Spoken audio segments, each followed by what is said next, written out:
పవన్ కళ్యాణ్ గారు మీ నియోజకవర్గం నుంచి పోటీ చేస్తున్నారు. సూపర్గా ఉంటుందండి. 1,00,000 పైన మెజార్టీ వస్తుంది. ఆయన మేము గెలిపించుకుంటాం. 1,00,000 ఓట్ల మెజార్టీతో నెగ్గించుకుంటాం ఆయన. పవన్ కళ్యాణ్ గారు తప్పగా నెగ్గుతారండి. బంపర్ మెజార్టీ అని మళ్ళీ అలాగేలా కాదండి ఆయనకి. చూడవలసిన అవసరం లేదండి.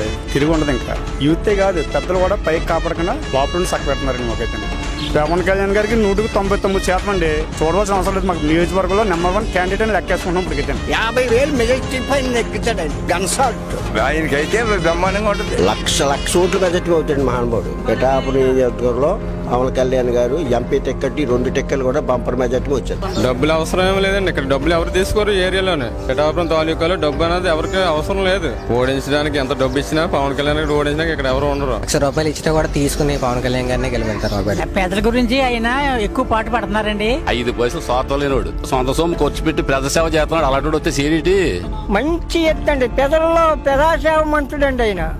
అలాంటి దేవుడు ఇంకెక్కడా ఉండడండి. అతనికి డబ్బులు అసలు లేదండి. అతనికి సినిమా యాక్ట్ చేసి ప్రజలకు పెట్టాడు ₹1,00,000. ఏంటంటే వాడు పెద్ద పేదలకు అందరికి బియ్యం ఇవ్వడం, డబ్బు ఇవ్వడం. వాడి ఇంట్లో ఆపుతుంటే వెళ్ళి పడిపోయి డబ్బులు ఇచ్చాడు. కష్టపడి సినిమాలో యాక్ట్ చేసి డబ్బులు పంచి పెట్టాడు. ఏం లేదండి, రాజకీయంలో రావడం, పొలం డబ్బులు సంపాదించుకోవడం. ఇవాళ ఓటుకి 50,000 ఇచ్చేస్తాడు జగన్ గారు. చెత్తారు తినేస్తారు. ఓటు ఎత్తమారు వేయరండి. పవన్ కళ్యాణ్ గారు పోటీ చేస్తే మా సంతోషం అండి. నిజంగా డబ్బు కోసమే పవన్ కళ్యాణ్ గారు రాజకీయంలో దిగలేదు. డబ్బు కావాలంటే ఆయన ఒక సినిమా తీస్తే ఎంత ఉంటుందో మనకు తెలుసు. ఈ వచ్చి యువతకి ఏదో మంచి చేయాలా ఉద్దేశంతో ఆయన వచ్చాడు. అది కూడా మాకు నచ్చింది. గ్యారంటీగా పవన్ కళ్యాణ్ గారు తిరిగిలేదు. వైసీపీ నుంచి పద్మనాభం కాదు, వాళ్ళ తండ్రి వచ్చినా కూడా పని అవుతుంది. ఇప్పుడు ఏంటంటే ఆలస్యం వచ్చినట్టు వాళ్ళ పార్టీలు మరిపోతే ఇక్కడ జనాలు ఎర్రోళ్ళు గారు కూడా ఏం లేదండి.